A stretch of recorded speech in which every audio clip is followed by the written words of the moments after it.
pour confier à Jésus tout ce que nous allons faire ce soir. Et comme ce soir, nous n'allons pas faire nos questions, nous allons juste apprendre la parole de Dieu parce que je n'ai pas préparé des questions ce soir. Donc, nous allons juste apprendre le message qu'il va nous annoncer ce soir. Quelle est la personne qui est disposée à présenter notre opinion à Dieu? Ouais. Ah, c'est Pierre. Christian. C'est le frère. Oh, le frère Pierre. OK, allez-y. Moi, je veux tout simplement que le Seigneur soit au-devant de nous et qu'il nous guide. Allez-y. OK. Seigneur Jésus, encore une fois, cette semaine, nous avons eu des mouvements, des choses qui se sont produites, puis qu'on n'a pas eu contrôle sur ça. Puis je te demande aujourd'hui de nous ramener à toi de plus en plus, puis de nous garder dans ta route, la route que tu mets devant nous, dans les pas que tu traces pour nous, puis tout ça, nous garder à travers ça, pour pas qu'on s'égare, pour qu'on reste sur la pensée, sur tout ce que tu nous mets dans nos pensées.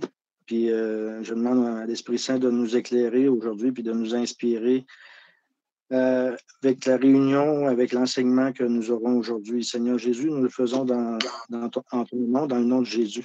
Amen. Amen. Amen. Voici, notre thème est intitulé « La sagesse qui vient d'en haut ». La sagesse qui vient d'en haut. En d'autres termes, la sagesse qui vient de Dieu. Notre thème sort du livre de Jacques. Jacques chapitre 3 au verset 13 à 18. Faisons la lecture. Et alors, Jacques chapitre 3, verset 13 à 18. La sagesse qui vient d'en haut. Lequel d'entre vous est sage et intelligent, qu'il montre ses œuvres par une bonne conduite avec la douceur de la sagesse? Mais si vous avez dans votre cœur un zèle amer et un esprit de dispute, ne vous glorifiez pas et ne mentez pas contre la vérité. Cette sagesse n'est point celle qui vient d'en haut, mais elle est terrestre, charnelle, diabolique. Car là où il y a un zèle amer, un esprit de dispute, il y a du désordre et toutes sortes de mauvaises actions. La sagesse d'en haut est premièrement pure, ensuite pacifique, modérée, conciliante, pleine de miséricorde et de bons fruits. Exemple de duplicité, et d'hypocrisie. Le fruit de la justice est semé dans la paix par ceux qui recherchent la paix. Amen. Amen.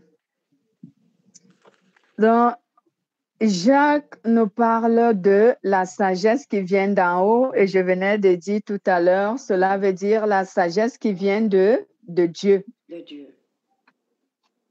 Donc, puisque ce qui vient d'en haut, il est bien vrai, quand la Bible dit ce qui vient d'en haut, il fait allusion à ce qui vient de Dieu. Déjà, généralement, de manière littéraire, qu'est-ce qu'on appelle la sagesse? Parce que souvent, pour qu'on puisse comprendre un message qui nous a été donné dans la Bible, le mot fondamental du récit, on doit souvent essayer de l'analyser pour comprendre ce que ça veut dire. Donc, la sagesse est quoi? La sagesse est une philosophie. C'est une philosophie. Une philosophie est un quelconque comportement, un quelconque raisonnement que quelqu'un a, une manière d'apercevoir soit la vie, soit quelque chose. Donc, la sagesse est une philosophie. Elle représente un idéal de vie. Elle représente ici un idéal de vie En d'autres termes, c'est un concept. C'est un concept qui est utilisé pour qualifier le comportement d'un individu conforme à une éthique. Donc, c'est souvent ce qu'on appelle ici l'analyse d'un comportement pour essayer de comprendre d'où vient ou quelle est la base du comportement d'une personne. Donc, quand on dit que quelqu'un est sage, c'est qu'on a essayé de trouver en lui les qualités, certaines qualités de vie qui attestent que cette personne, elle est sensée, elle est sage. Donc, c'est pourquoi il disait qu'en d'autres termes, donc, la sagesse est un concept qui est utilisé pour qualifier le comportement d'un individu et cela est souvent conforme à une éthique. Donc, l'éthique qui devient comme une seconde nature. La personne adopte un certain comportement comme cela étant une seconde nature.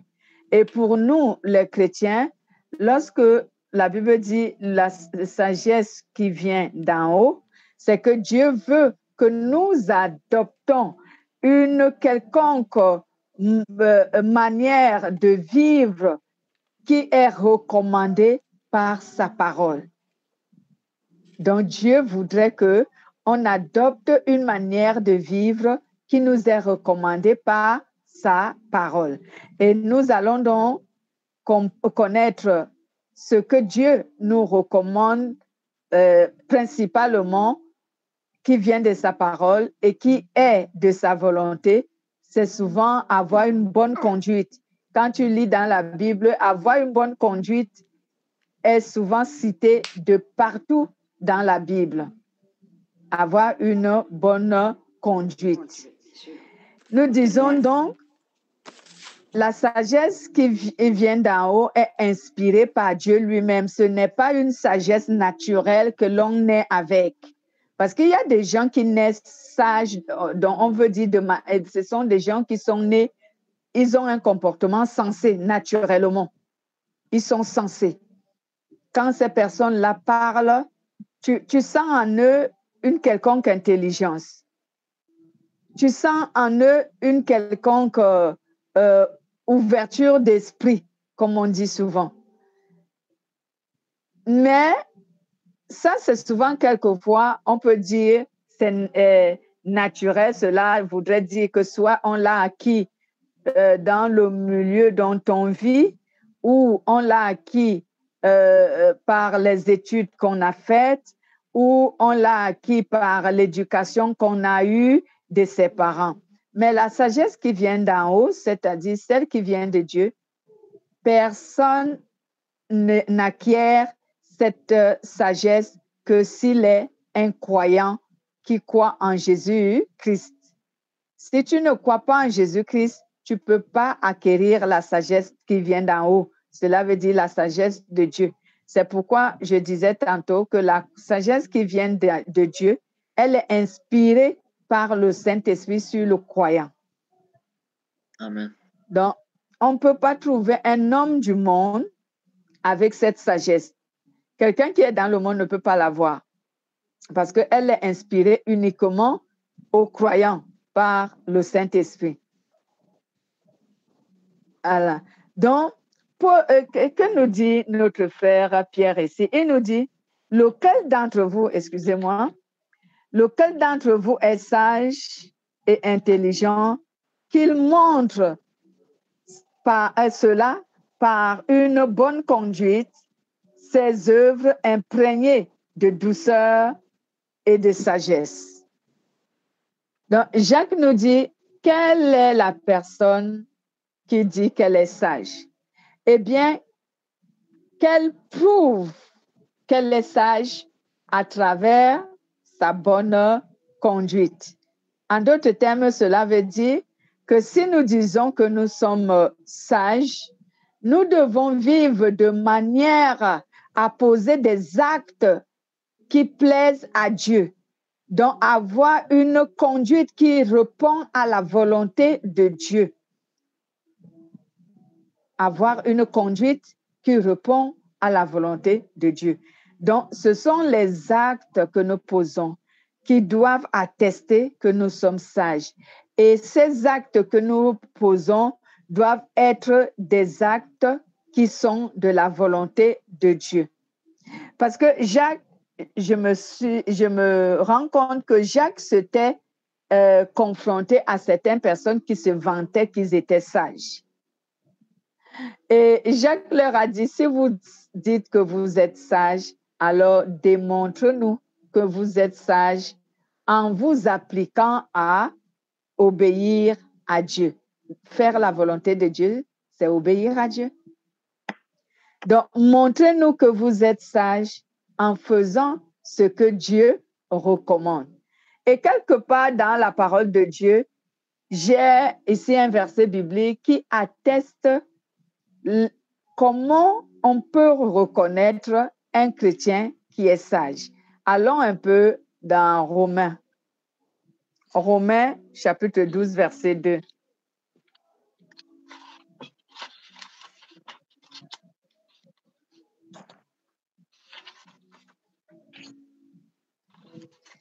Bien qu'il y a beaucoup d'autres versets de la Bible qui nous montrent comment Dieu aimerait que nous soyons sages, mais moi j'ai pris Romains chapitre 12 à partir du verset 2. Jusqu'à? Lisez juste le verset 2, bien-aimé. Je peux dire, excuse-moi, jusqu'au verset 3. Voilà, allez-y.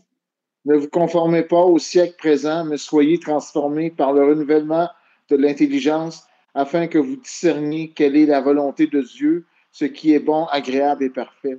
Par la grâce qui m'a été donnée, je dis à chacun de vous de n'avoir pas de lui-même une trop haute opinion, mais de revêtir des sentiments modestes selon la mesure de foi que Dieu a départie à chacun. Amen.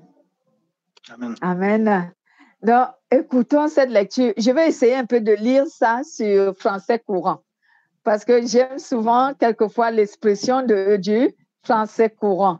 Parce que lui, il nous donne certains mots et certaines phrases qui sont vraiment terre à terre. Donc, je vais sur français courant,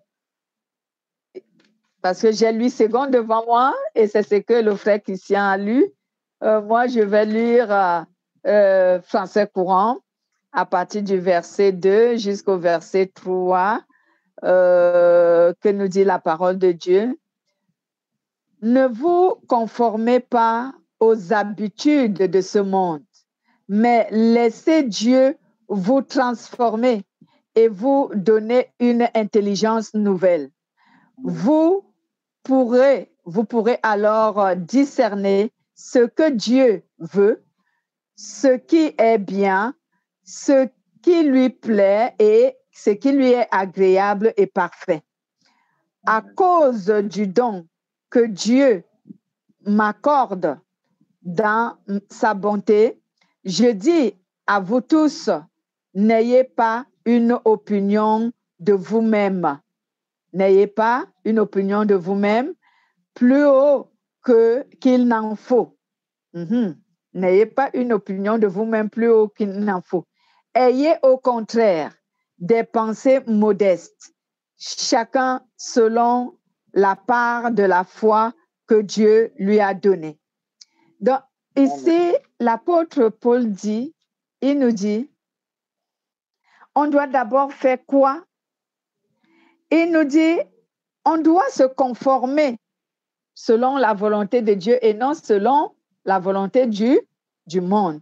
Donc déjà, une personne qui est sage selon Dieu ne se conforme pas à la volonté du monde, mais il se conforme à la volonté de Dieu. Quand tu te conformes à la volonté de Dieu, tu seras transformé par le renouvellement de ton intelligence. C'est comme si ton intelligence a été refaite, remodifiée. Comme si ton intelligence a été remodifiée. Et il dit ici, Donc, c'est à partir de là que vous allez avoir le discernement de savoir ce qui est bon et ce qui est mal. Mais lorsqu'on a la sagesse du monde, en fait, lorsqu'on se conduit selon le monde de manière insensée, on n'arrive même pas à comprendre ni à discerner ce qui est vraiment bon et parfait selon Dieu. On peut juger que ce qu'on fait est bon alors que Dieu n'approuve pas. Lorsqu'on a la sagesse du monde, on va parler en amont, définir un peu les vertus qui définissent la sagesse de Dieu et la sagesse du monde. Donc ici, l'apôtre Paul nous dit, ne vous conformez pas au monde présent, selon le monde présent, mais soyez transformés par le renouvellement de l'intelligence, afin que vous discerniez quelle est la volonté de Dieu, ce qui est bon et parfait pour Dieu. Et il continue, il dit ici que nous n'ayons pas une haute opinion de nous-mêmes. Voilà une vertu, une qualité d'un enfant de Dieu qui a la sagesse de Dieu. Lorsqu'on a la sagesse de Dieu, on est humble. Amen. Comme je disais tantôt, la première vertu est celle qui est vraiment capitale, qui atteste qu'un enfant de Dieu, qu'un chrétien est sage, c'est l'humilité. Ça commence par l'humilité. Parce que Paul dit ici, n'ayez pas une haute opinion de vous-même. Lorsque un être humain a une haute opinion de lui-même, qu'est-ce que cela prouve? Cela démontre que cette personne est orgueilleuse. Donc, l'opposé de l'humilité. Donc, cette personne est orgueilleuse. Donc, quand on est orgueilleux, on est loin de la sagesse de Dieu. On est loin d'avoir la sagesse de Dieu. Mais quand on est humble, oui, on est une personne sensée. On est une personne qui a la sagesse de Dieu. Et c'est pour cela qu'on dit souvent que l'humilité précède la gloire. Amen. Donc, cela veut dire que l'humilité produit la considération. L'humilité produit le respect. Quand tu es quelqu'un de humble, essayez bien aimer. La Bible déclare qu'on doit poser des actes qui attestent ce que Dieu nous enseigne et ce que nous devons nous-mêmes témoigner que, ah oui, cela est vrai. Essayez l'humilité dans votre vie. Vous allez voir que tout le monde aura de la considération pour vous. Bon, même si ce n'est pas tous les hommes, mais la plupart de ceux qui vous connaissent auront de la considération pour vous et du respect pour vous à cause de l'humilité que vous avez et que vous manifestez. Les hommes vont vous respecter et ils vont avoir de la considération pour vous. Donc, l'apôtre nous dit, n'ayez donc pas une haute opinion de vous-même, mais que chacun se considère selon la dimension de la foi, donc de la grâce que Dieu lui a donnée. Je vais, excusez-moi, revenir sur Jacques. Je reviens sur Jacques.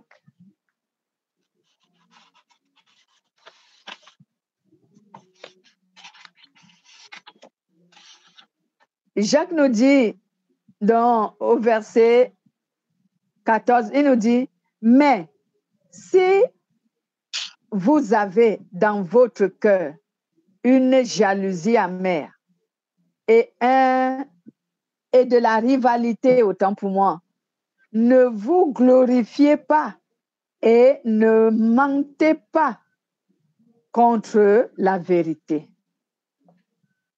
Ne mentez pas contre la vérité. Il continue, il dit ici, cette sagesse n'est pas celle qui vient d'en haut, mais elle est terrestre, elle est charnelle et même elle est démoniaque. Jacques est allé trop loin et il a dit, elle est démoniaque. Donc, quelles sont ici les attitudes qui démontrent la sagesse du monde? Ceux qui ont la sagesse du monde sont des personnes rusées. La sagesse du monde commence par la ruse. Lorsque vous voyez une personne rusée, c'est la sagesse du monde. C'est une sagesse qui pousse les gens à être rusés, très malignes ou très malins. Ce sont des gens qui pratiquent beaucoup d'injustices, les fraudes, le mensonge, la tromperie. C'est la sagesse du monde. Et c'est ce que Jacques a encore ajouté ici. Elle a dit, Jacques a dit autant pour moi, s'il y a des jalousies amères et des rivalités entre vous, comment pouvez-vous dire en tant qu'enfant de Dieu que vous êtes sage selon Dieu? Parce que entre nous, enfants de Dieu, il ne doit pas y avoir de jalousie ni de rivalité. Parce que Dieu donne à chacun selon la mesure de sa foi, comme Paul a dit dans Romains. Dieu donne à chacun selon la mesure de sa foi. Tu veux que Dieu te donne plus, alors fortifie ta foi, solidifie ta foi, qu'elle devienne inébranlable. Tu gagneras plus selon la dimension de ta foi.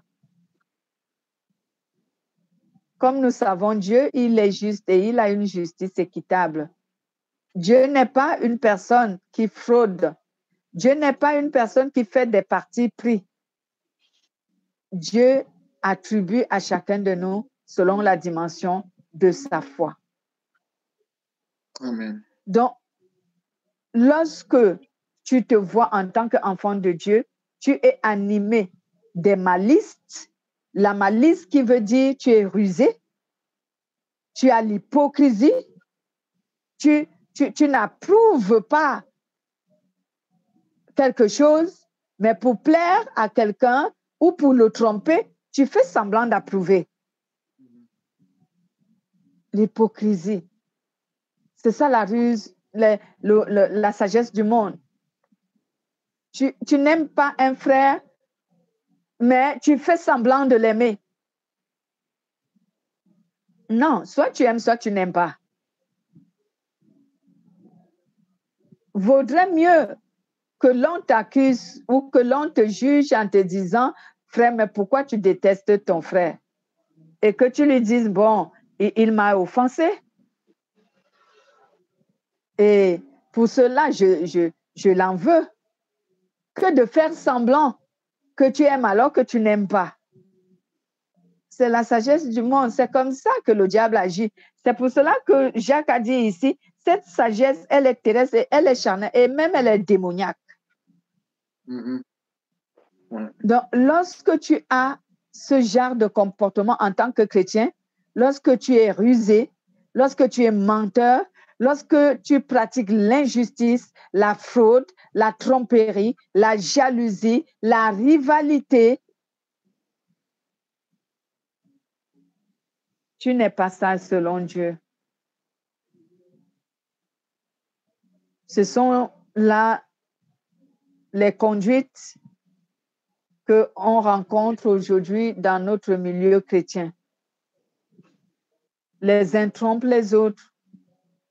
Les uns manifestent, mentent. Et même il y a ceux qui calomnient leurs frères. Cela veut dire qu'ils disent des mensonges sur leurs frères. La calomnie, c'est dire des mensonges sur son prochain. Ce que nous appelons vulgairement inventer des histoires sur quelqu'un. Salir le nom d'une personne. Salir la renommée d'une personne. Jacques dit ici, ces choses-là sont démoniaques et ils ne devraient pas être au milieu des chrétiens. Mais comment est la sagesse de Dieu? La sagesse de Dieu, elle est pure. La sagesse qui vient d'en haut, elle est pure. Donc déjà, un chrétien, un croyant qui a la sagesse de Dieu a un cœur pur. C'est une personne qui ne peut pas t'en vouloir. Si tu l'as attristé autant pour moi ou que tu l'as offensé, c'est une personne qui est ouverte. Elle vient vers toi et elle te dit, tu vois, je ne suis pas contente de toi, tu m'as offensé. Traitons cela en tant que frère. Donne-moi la raison pour laquelle tu m'as offensé. Avais-tu une raison pour me faire ce que tu as fait? C'est ça, les enfants de Dieu. Pourquoi je dois quitter le milieu? Hein? Je prends l'exemple, le frère m'a offensé. Au lieu que je vienne et que je lui dise, bon frère, je ne suis pas content de toi, tu m'as offensé. Non, mais je parle derrière son dos, je raconte des choses derrière son dos. Je ne suis pas à même d'aller face à lui et lui dire que tu m'as offensé. Donne-moi la raison qui t'a poussé à m'offenser. Mais non, je dis ça à d'autres personnes et à lui, je ne dis rien. Quand je le vois, oh frère, sois béni. Ah ben non. Ah non, ça, ce n'est pas correct. C'est de l'hypocrisie. Et c'est ça que Jacques dit ici. Tu es diabolique, tu es possédé. Ce n'est pas correct. C'est ce que, bien aimé, c'est biblique. C'est ce que Judas Iscariote a fait à Jésus. Judas Iscariote marchait avec Jésus, il lui confessait tous les jours, Seigneur, je t'aime. Mais Judas s'est levé, possédé par le diable, il allait livrer Jésus. Et lorsqu'on lui a dit, va nous montrer Jésus, parce que nous, on ne connaît pas Jésus parmi tous ces gens-là avec qui tu marches. Pour aller désigner qui était Jésus, il lui a donné un baiser. C'est par le baiser. Donc, celui dont j'aurais donné un baiser, c'est lui le Christ. Vous avez vu les manœuvres du diable, la ruse. La ruse. Donc, la ruse est quelque chose qui est embelli. C'est un amour, chez nous, on appelle ça un amour empoisonné. Excusez-moi de l'expression. Un amour empoisonné. En fait, tu ne m'aimes pas, mais tu fais semblant. Un amour empoisonné. Tu viens me donner un bisou. Pour moi, un bisou est une chose profonde. Un baiser est une chose profonde. C'est que tu me démontres ton amour. Mais lorsque tu me le donnes, c'est parce que tu es en train de désigner à mes ennemis de venir m'assassiner. La sagesse du monde, elle est comme ça. C'est ça la sagesse du monde. Mais la sagesse de Dieu, elle est pure. Pure. Dans le cœur de celui qui a la sagesse de Dieu, tu ne trouveras pas d'amertume. Lorsque celui qui est sage selon Dieu a ressenti de la frustration vis-à-vis de son frère ou même vis-à-vis de son prochain, il va au dialogue. Il va parler avec cette personne. Parce que, figurez-vous, la Bible dit que un brin de colère ne dorme pas dans ton cœur. La colère, un brin de colère ne doit pas dormir dans ton cœur. Donc, en tant qu'enfant de Dieu, si tu es sage selon Dieu, lorsque tu es frustré de ce que t'a fait ton frère, va vers lui. Ne dors pas. Ou alors appelle-le et dis-le, frère, avec tout l'amour et le respect que j'ai pour toi, je veux te confesser que ce que tu m'as fait, je suis vraiment affligée. Et je veux te demander, donne-moi une raison pour laquelle tu m'as fait cela. Si j'ai tort, si je me reconnais que j'ai fait quelque chose qui t'a poussé, toi aussi, à m'offenser, je reconnaîtrai ma faute. Mais si tu l'as fait sans raison, il faudrait bien que tu avoues que tu as été influencé par l'esprit du mal pour me faire du mal. Ouais. Je vous assure que moi, c'est pour ça que les gens me détestent. Ouais. Parce que, figurez-vous, ça c'est un témoignage que je vous donne, qui est une décision, rien qu'une simple décision. J'ai pris la décision dans ma vie que je ne laisserai rien ni personne m'empêcher d'obtenir la vie éternelle. Je dis bien rien ni personne. Donc, quand tu m'offenses, si je ne viens pas vers toi te dire que tu m'as offensé, sache que j'ai trouvé que ça n'a pas d'importance. Je suis capable de te pardonner sans discuter de cela avec toi. Et ne t'attends pas que j'irai me plaindre sur quelqu'un. Je n'irai pas me plaindre sur qui que ce soit. Non. Peut-être qu'un jour, lors d'une discussion ou édifier quelqu'un, je peux prendre ça comme un témoignage pour dire « tel m'avait offensé, voici comment je m'étais conduite ». Mais je ne parlerai pas avec l'intention de me plaindre. Je ne me plaindrai pas. Donc, moi, quand tu m'offenses, je t'appelle et je te fais asseoir. Quand je trouve que c'est important de te parler, parce que certainement, j'aurais remarqué que si je ne te parle pas, tu ne prendras jamais conscience Amen. que tu m'as fait du mal. Alors, je te fais asseoir. Et je te dis, voici ce dont je te reproche. Tu m'as fait du mal, tu m'as offensé. Et voici vraiment ce que j'ai ressenti. Dis-moi, est-ce que tu avais une raison de le faire? Si tu m'expliques ta raison et que je trouve que tu as vraiment raison, je me suis certainement mal conduite sans m'en rendre compte, je te demande pardon, séance tenante. Mais si je trouve que tu joues maintenant à la ruse comme Judas Iscariote, tu ne veux pas avouer ton péché, tu veux te chercher des raisons, je te livre au Saint-Esprit, comme dit l'apôtre Paul, que j'ai livré telle personne au Saint-Esprit pour qu'il en fasse de lui ce qu'il veut et qu'il l'humilie. Je vais te livrer au Saint-Esprit et je serai clair, je vais te livrer au Saint-Esprit pour que tu payes la conséquence de ton péché parce que tu ne veux pas avouer. Parce qu'un enfant de Dieu, nous sommes appelés à avouer nos torts, nos fautes, sans avoir honte ni peur. Pourquoi j'aurais honte d'avouer que j'ai fait ce qui est mal? Je suis un humain, c'est normal que je puisse succomber. Je ne suis pas un ange pour dire que moi, j'ai la sainteté acquise d'office dans ma vie. Non, je suis un humain.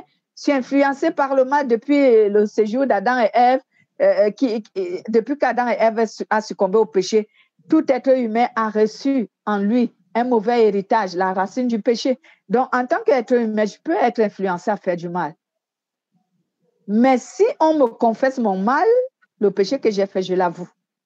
Mais si je reconnais que je n'ai pas fait le mal à la lumière de la parole de Dieu et que toi, tu ne veux pas avouer d'avoir fait du mal à ta sœur que je suis, je te livre au Saint-Esprit pour qu'il te livre lui aussi aux conséquences de tes péchés et que tu payes le prix le plus dur pour qu'après tu arrêtes. Donc, bien aimé, un enfant de Dieu qui est sage, son cœur est pur. Donc, moi, je ne garde pas la colère dans mon cœur. Mon cœur, chaque fois qu'un péché veut entrer dans mon cœur, je le rejette. C'est le mécanisme que le Saint-Esprit m'a appris. Je ne dis pas que mon cœur n'est pas influencé par le mal. Oui, le cœur d'un être humain peut être influencé par le mal. Comme je venais tantôt de dire, nous sommes des humains. Mais en tant qu'enfant de Dieu, on doit rechercher les moyens et la force de rejeter le mal. Dieu nous a donné beaucoup de sagesse et de mécanismes pour essayer de lutter contre le péché et d'avoir la victoire sur le péché.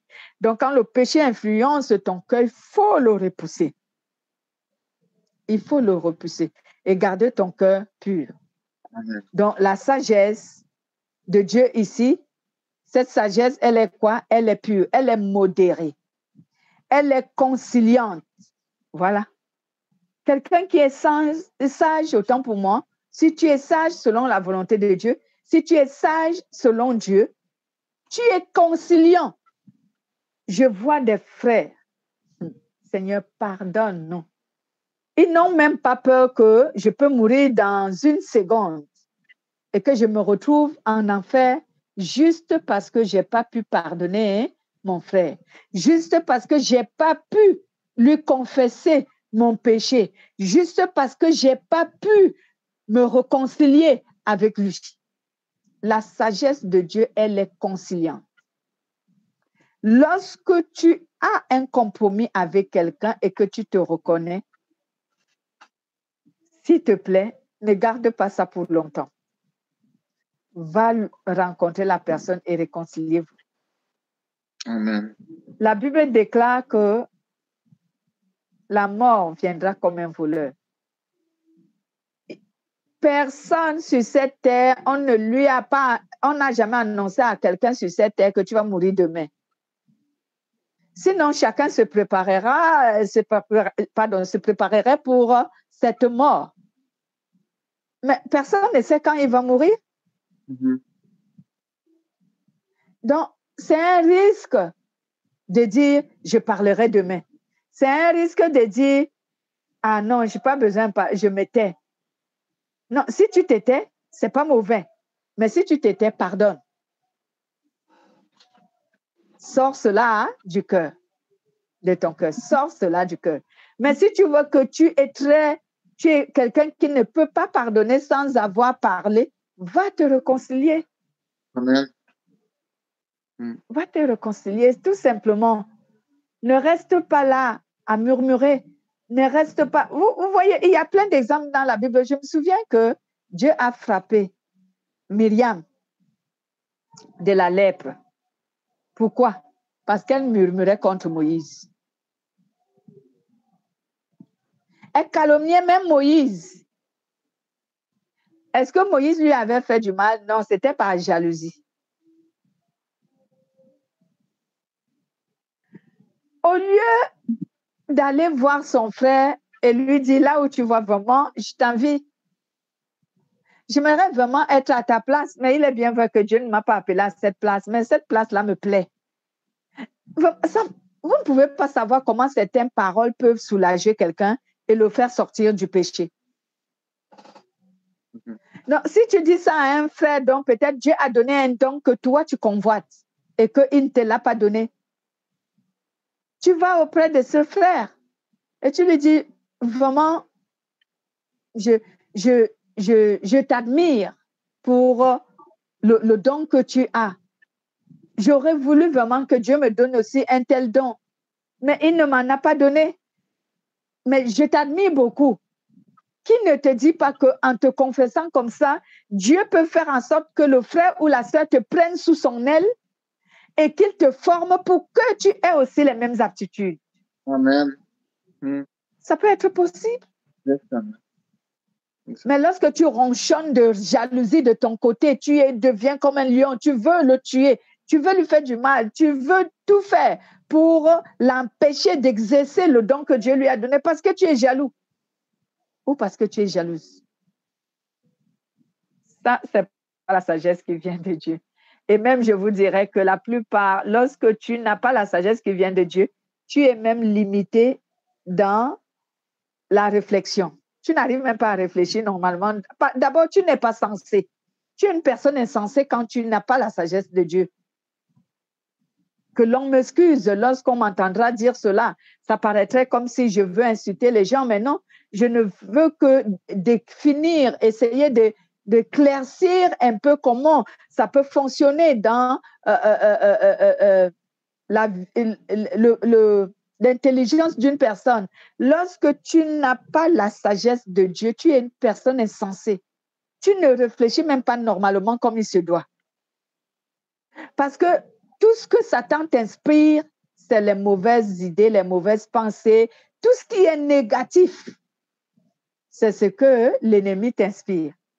Il t'inspire que ce qui est négatif. Et cela fait en sorte que tu ne peux vraiment pas te réjouir dans, si je dirais ça, tu peux vraiment pas te réjouir en tant que chrétien. En fait, tu ne peux pas expérimenter la jouissance qui existe, le bonheur qui existe quand on est chrétien, ou le bonheur qu'on peut ressentir d'être chrétien. Tu ne peux pas le comprendre, tu ne peux pas le ressentir. Donc, nous allons ici essayer de lire Philippiens chapitre 2 au verset 3 à 5. Philippiens chapitre 2, versets 3 à 5. Ne faites rien par esprit de parti ou par vaine gloire, mais que l'humilité vous fasse regarder les autres comme étant au-dessus de vous-même. Que chacun de vous, au lieu de considérer ses propres intérêts, considère aussi ceux des autres. Amen. Il dit, ne faites rien par esprit de rivalité ou de vaine gloire, mais dans l'humilité, estimez les autres supérieurs à vous-même. Que chacun de vous, au lieu de considérer ses intérêts, considère d'abord ceux des autres. Ayez en vous les mêmes sentiments qui étaient en Jésus-Christ. Voici encore les vertus qui montrent qu'un chrétien est sage. Lorsqu'il a les sentiments qui étaient en Jésus-Christ, quels étaient les sentiments qui étaient en Jésus-Christ? Jésus voulait sauver tout le monde, l'humanité. Donc, puisque Jésus voulait sauver l'humanité tout entière, Jésus agissait pour le bien de tout le monde. Alors, quand tu es un enfant de Dieu qui est animé par la sagesse de Dieu, tu veux la délivrance de tout le monde. Tous les chrétiens, donc tu veux que chaque chrétien hérite la vie éternelle. Tu œuvres pour cela et tu pries pour cela. C'est ça la sagesse de Dieu. Tu œuvres pour cela et tu pries aussi pour cela. Mais combien de chrétiens sont aujourd'hui qui prient pour la délivrance de tout chrétien, de tout homme, et qui œuvrent pour que la plupart des humains aient la vie éternelle? Bien-aimés, beaucoup d'entre nous se prononcent comme étant ceux qui veulent la délivrance. Vous dormez, je constate ça. Faites attention à vous. Réveillez-vous. Il y a 2 personnes qui dorment.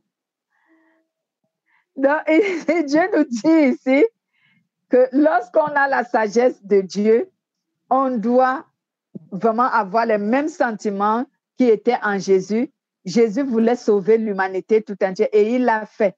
Il est mort pour l'humanité. Il a tout fait pour l'humanité tout entière. Nous aussi, lorsque nous sommes enfants de Dieu et que nous voulons vraiment prouver aux hommes que nous sommes sages, nous devons œuvrer pour le bien de toute l'humanité, en particulier de nos frères et de nos sœurs chrétiens, pour qu'aucun ne perde la vie éternelle, que chaque âme ait la vie éternelle. Que Amen. Chacun de nous obtienne la vie éternelle. On doit œuvrer pour cela. On doit prier pour cela. Mais aujourd'hui, nous les chrétiens, on est tellement égoïstes que nous ne pensons que chacun ne pense qu'à soi-même. Chacun ne pense, lorsque tu vois quelqu'un prier, ne prie que pour soi. Même dans une assemblée, dans une communauté, les gens ne prient que pour soi-même. On ne prie pas pour toute la communauté. Très rarement, tu verras un chrétien qui s'engage uniquement à prier pour toute la communauté. Non, chacun ne prie que pour soi. Mais on doit œuvrer, on doit prier pour que toute la communauté soit sauvée. Toute la communauté soit sauvée.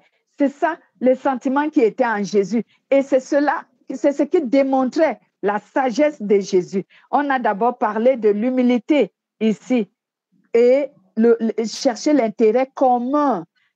Donc, on ne refuse pas que quelqu'un puisse chercher son intérêt personnel.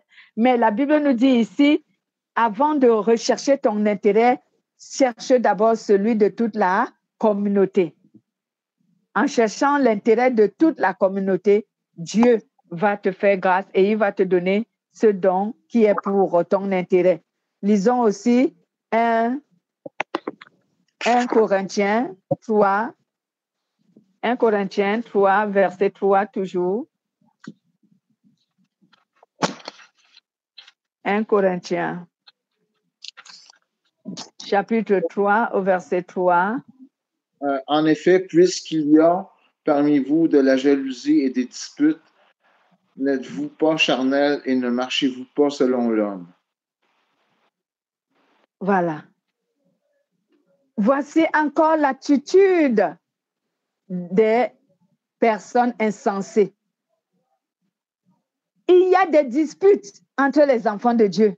Ils se disputent. Il y a ceux qui se querellent. Il y a ceux qui se battent.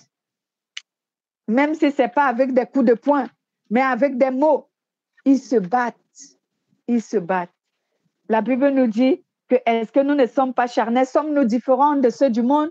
Si on se bat entre nous, si on se querelle entre nous, si on se dispute entre nous, s'il y a des discordes entre nous, il est bien vrai, nous sommes des humains. Ils peuvent avoir des discordes entre nous. Mais nous devons faire ce qui est correct, de chasser de notre milieu les discordes. En faisant quoi? En nous parlant, en nous confessant les uns les autres, en pardonnant, en nous réconciliant les uns les autres. Les uns les autres, c'est comme ça une famille bien-aimée. Il dit en effet, puisqu'il y a parmi vous des jalousies, des discordes, n'êtes-vous pas charnels et ne marchez-vous pas selon la manière de ceux du monde? Voici ce qui montre aujourd'hui que nous, les chrétiens, ne sommes pas sages. Il y a des luttes par-ci, par-là. Tu trouves deux chrétiens qui se disputent très fort. Oh non, votre église n'est pas la vraie, c'est la nôtre qui est la vraie. Oh, franchement, on ne comprend même plus. Oh non, des discussions vaines qui n'instruisent pas, qui n'apportent rien de plus, qui n'édifient pas, qui ne grandit personne. Si toi et moi, on se dispute en disant votre église n'est pas la vraie, c'est la nôtre qui est vraie, qu'est-ce que ça fait comme... qu'est-ce que ça donne comme édification? Qu'est-ce que cela donne comme instruction? Ça ne donne absolument rien. Vous vous disputez comme ceux du monde. Ouais, même les versets avant et après, ça complète le verset 3, dans le fond. Oui, justement. Justement, j'ai juste pris ce verset 3, mais si vous lisez jusqu'au verset 9, vous allez comprendre pour quelle raison l'apôtre Paul parlait comme ça aux Corinthiens. Il dit, vous êtes comme des bébés. C'est ça. Vous êtes sans intelligence, vous êtes insensés. Comment au milieu de vous, vous avez de telles discussions, vous avez des jalousies entre vous, des discordes entre vous. Et même lorsque vous avez des discordes dans d'autres versets, chapitres, l'apôtre Paul dit aux Corinthiens, quand vous avez des problèmes entre vous, au lieu que vous les résolvez entre vous, vous allez auprès des païens pour que c'est eux qui tranchent entre vous. Et c'est ce que nous voyons. Moi, je vois des chrétiens qui se portent plainte au tribunal.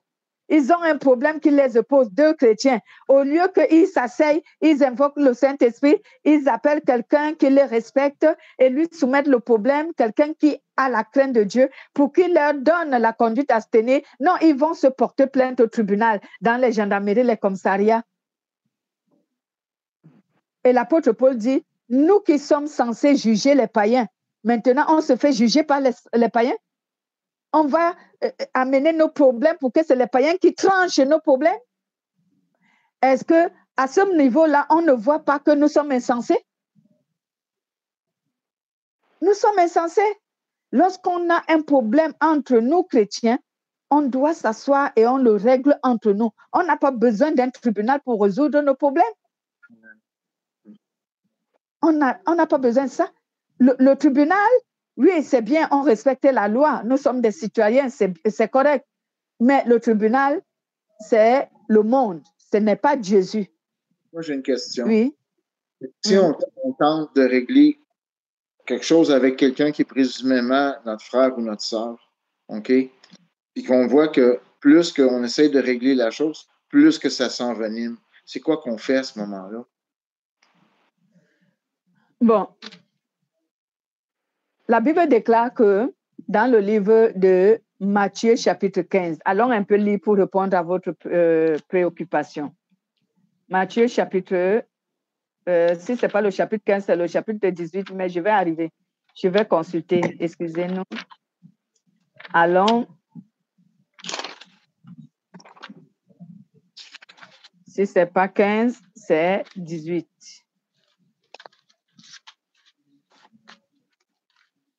Oh, c'est bon, mais donc. Oui.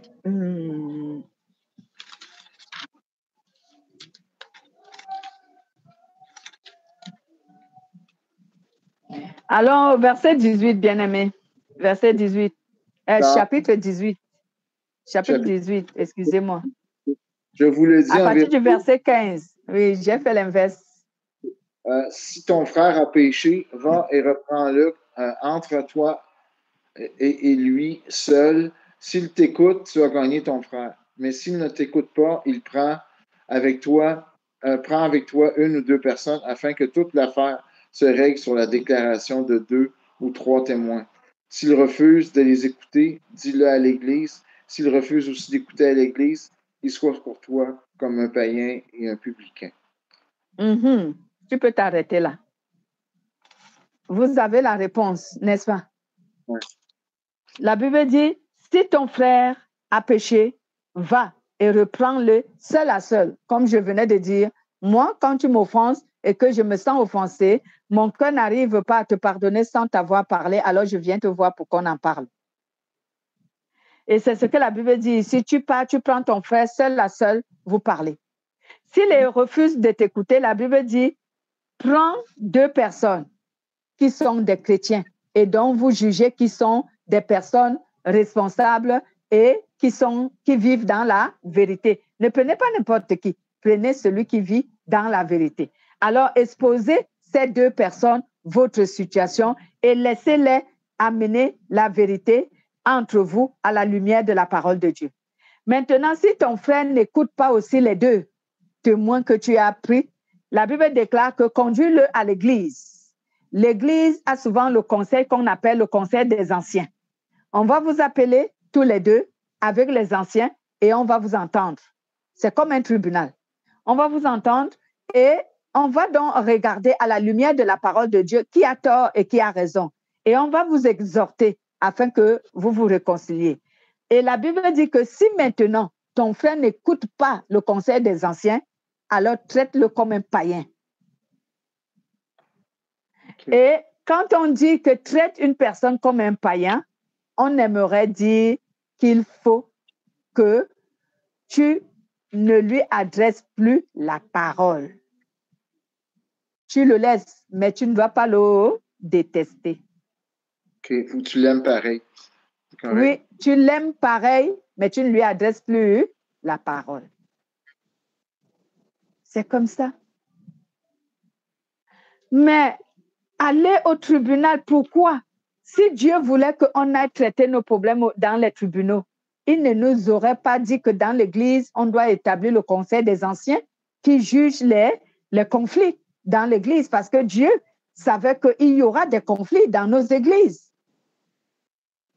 Lorsqu'on regarde la communauté d'Israël,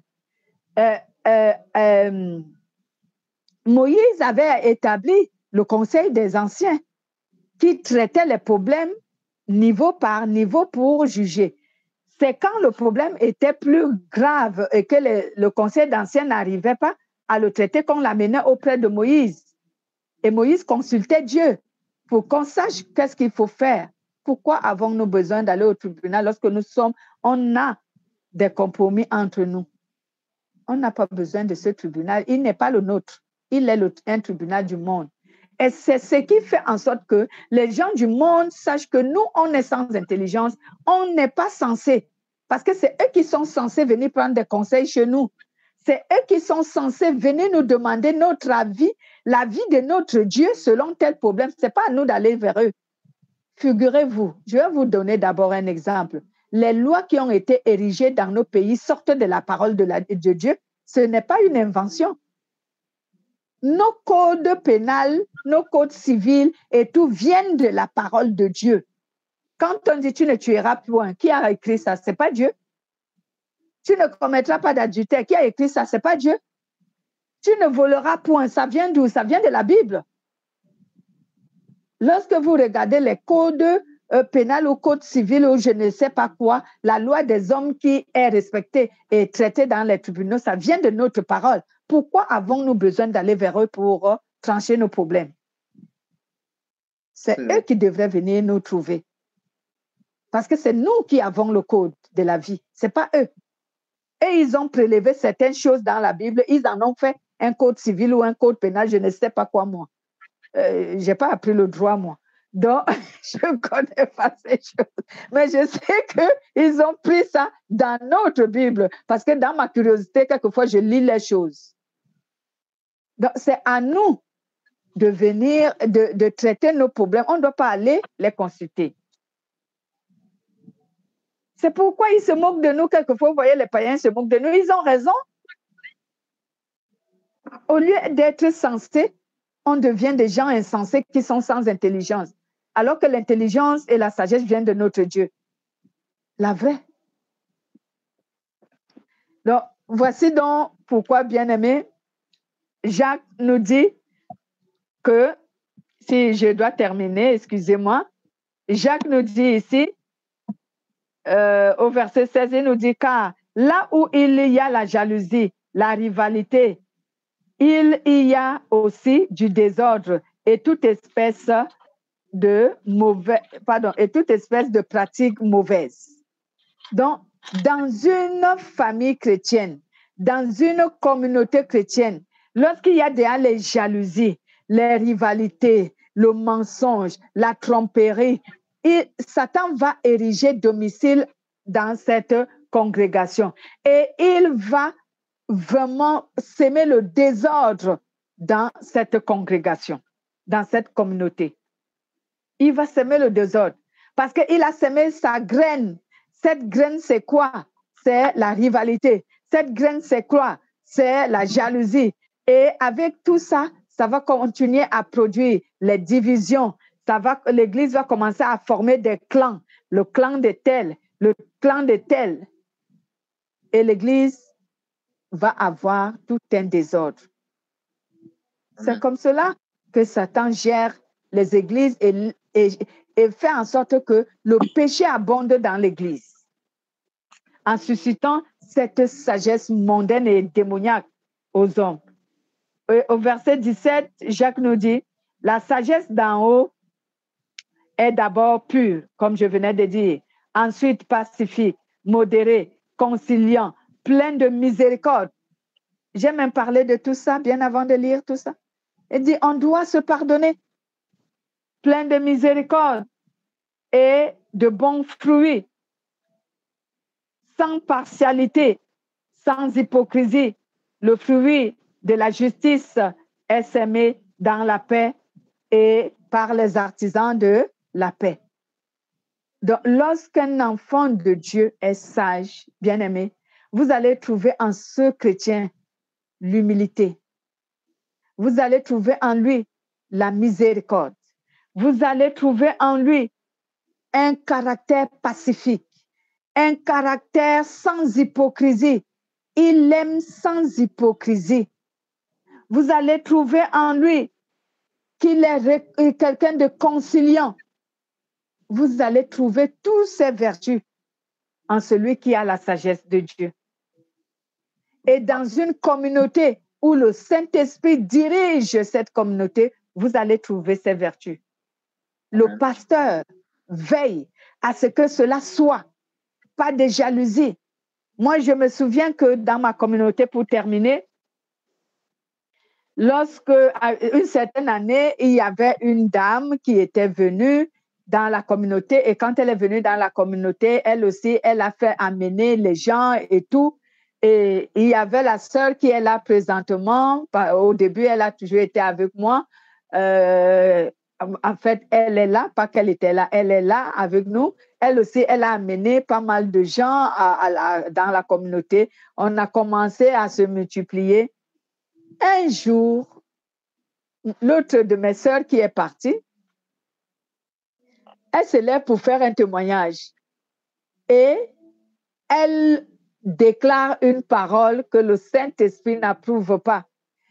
Elle dit, oh, je bénis Dieu parce que Dieu m'utilise aussi. Moi aussi, j'ai amené beaucoup de gens dans cette communauté. Oh, je l'ai arrêté. Séance tenante, là, devant tout le monde. Je l'ai arrêté. Et elle dit, calme-toi. C'est toi qui les as amenés. Ce n'est plus le Saint-Esprit qui les a convaincus de venir. C'est toi qui les as amenés. Je ne veux plus jamais t'entendre dire ici que tu as amené quelqu'un parce que tu n'as amené personne.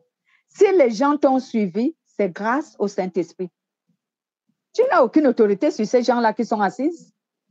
C'est le Saint-Esprit qui les a touchés pour qu'ils te suivent. Tu n'as donc pas amené quelqu'un ici. Je ne veux pas la division ici. Que quelqu'un dise j'ai amené tel, et la personne va croire qu'elle t'est redevable. Si tu quittes l'église, elle doit te suivre. Ça ne se passe pas ici. Ici, il n'y a pas de division. Quand on arrive ici, on est un. Je vous assure, mes sœurs me connaissent avec mes frères. Moi, je ne pars pas derrière. Je l'ai arrêté. Séance tenante là, devant tout le monde, et je l'ai réprimandé. Elle dit, tu ne fais pas ça ici. Ça ne se fait pas. Qui tu es pour amener quelqu'un à l'église? Tu as été un instrument que Dieu a utilisé. S'il ne t'aurait pas utilisé, tu n'aurais pas convaincu cette personne de venir ici. Donc, si elles sont là, elles ne sont pas là grâce à toi. Elles sont là grâce au Saint-Esprit. Et ne le dis plus jamais. Elle était mal, mais le Saint-Esprit m'a dit, tu la reprends devant tout le monde. Il ne faut pas la prendre à côté, sinon elle n'aura pas honte. Sinon, elle va continuer. Il faut que tu le dises devant tout le monde. Donc, il y a des pasteurs qui eux-mêmes laissent Satan s'installer dans l'église parce qu'ils voient des choses qui se font et ils ont peur de dire la vérité à la personne parce que, soi-disant, la personne va sortir de l'église ou alors la personne va faire sortir de l'église toutes les personnes dont elle a amené. Il y a des choses dont je peux te dire à deux. Mais si le Saint-Esprit me dit parle là, je parle là devant tout le monde afin que tu ne recommences pas. Parce que je sais même que si j'avais parlé à cette sœur à deux, elle aurait convaincu ce dont elle a amené du contraire. Mais là, puisque je lui ai parlé devant l'assemblée, elle ne pouvait plus aller vers quelqu'un pour lui dire ce qu'elle pensait. Elle a fermé sa bouche. C'est la vérité aussi, parce que c'est vrai que quand tu amènes quelqu'un, tu es comme juste t'es l'âme qui amène la personne. Tu es un instrument. Elle n'est pas là grâce à toi, elle est là grâce à Dieu. Grâce au Saint-Esprit, elle n'est pas là grâce à toi. Donc, bien aimé, pour conclure, nous devons donc savoir que la sagesse de Dieu, quand on l'a, on est premièrement humble. Si tu veux reconnaître les signes que tu es un enfant de Dieu qui est sage, c'est d'abord dans l'humilité. Ton cœur est pur, ton cœur est propre. Tu as la miséricorde, tu pardonnes, tu es réconciliant. Tu n'as pas une autre opinion de toi-même, tu n'es pas orgueilleux. Tu considères tout le monde et tu cherches l'intérêt de toute la communauté et non la sienne seulement. Tu cherches l'intérêt de toute la communauté. Tu fais ce que Dieu veut. C'est ça la sagesse. Tu pardonnes. Tu ne tiens pas les frères ou les sœurs emprisonnés dans le cœur parce qu'ils t'ont offensé. Non. Tu les fais asseoir, tu parles. Et quelquefois, comme moi j'ai donné mon témoignage, quelquefois, je te fais asseoir et on parle. Quelquefois, quand je juge que ça n'a pas vraiment trop d'importance, je pardonne, je passe à autre chose et je n'irai jamais te calomnier sur qui que ce soit. Amen. Voilà donc l'intelligence et la sagesse que Dieu veut que nous ayons. Dieu ne veut pas voir au milieu de nous la ruse, le mensonge, la jalousie, la rivalité, la tromperie, la fraude. Les enfants de Dieu qui sont aussi dans la fraude. Vous êtes des enfants de Dieu et vous fraudez. Vous fraudez beaucoup de choses, des factures, des taxes, des machins. C'est la ruse et c'est pas correct pour les enfants de Dieu. Ce n'est pas la sagesse de Dieu, c'est la sagesse du monde. Vaudrait mieux, comme disait Salomon, vous allez me demander, mais cet exemple a quoi de commun avec ce que tu veux dire? Salomon avait dit, vaudrait mieux de rester sur le coin du toit de la maison que de partager ma maison avec une femme querelleuse. Donc, quel est le rapport avec ce que je veux dire? Le rapport avec ce que je veux dire, c'est que vaudrait mieux ne rien avoir, être même un clochard, mais que de frauder et de souffrir. Vaudrait mieux souffrir. Dieu prendra soin de toi que de frauder. Vaudrait mieux. Parce que les enfants de Dieu, on connaît tout. Dieu sait tout. Dieu sait que nous fraudons sur des choses. Nous faisons ce qui est mal. Et c'est la ruse. On trompe. On ment. On falsifie. Il y a un enseignement que je vous donnerai un jour. Il y a une sœur qui avait fait un témoignage très puissant. Ce n'est pas le témoignage que nous faisons parce que Dieu nous a donné l'argent, un mari, la guérison ou tout. Elle avait fait un témoignage et ce témoignage m'avait servi quand j'étais encore dans les débuts de mon christianisme. Elle avait falsifié les diplômes et son âge.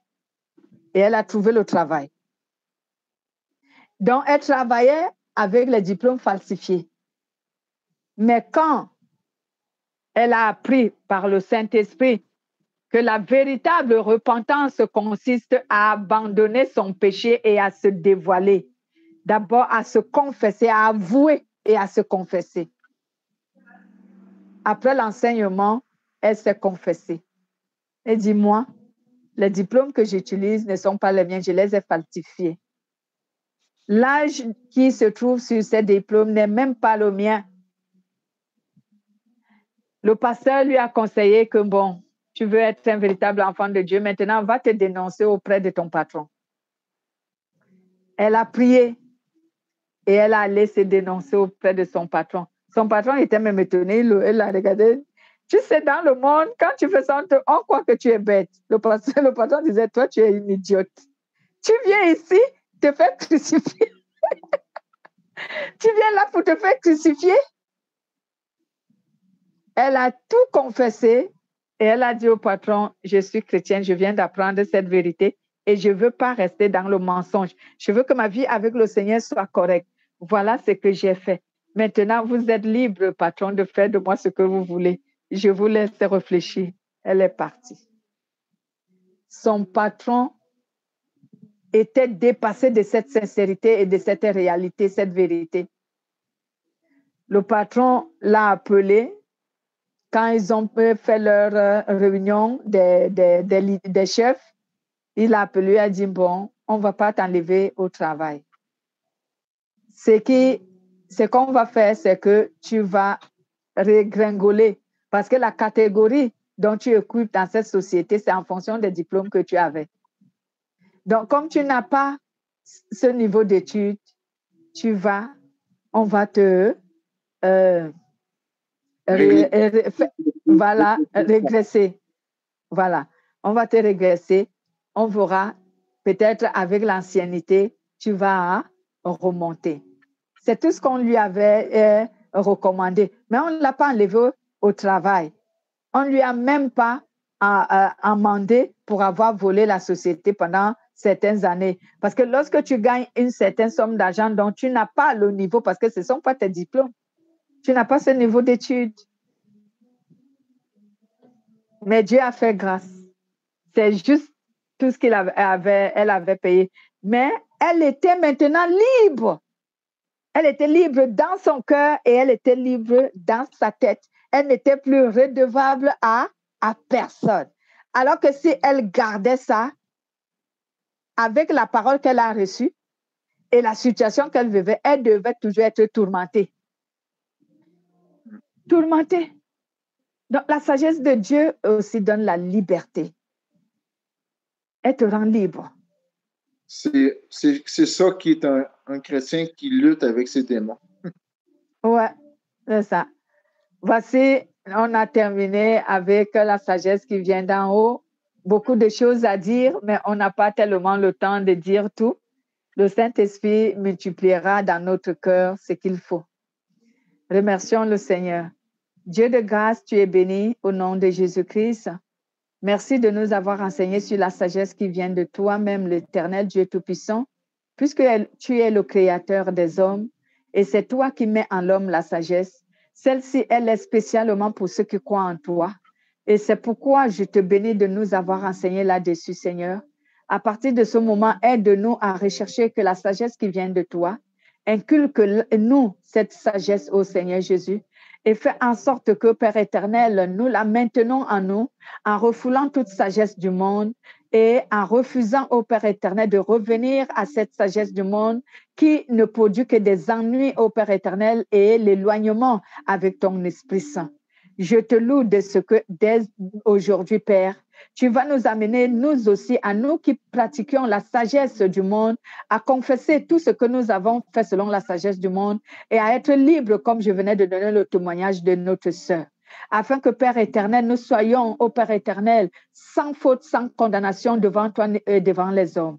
Je te loue et je te rends toute la gloire dans le nom de Jésus. Merci de nous rendre sages. Amen. Amen. Amen. Allez, merci. C'était très bon. Bonne soirée. Oh, qu'est-ce qui s'est passé avec Colette? Colette,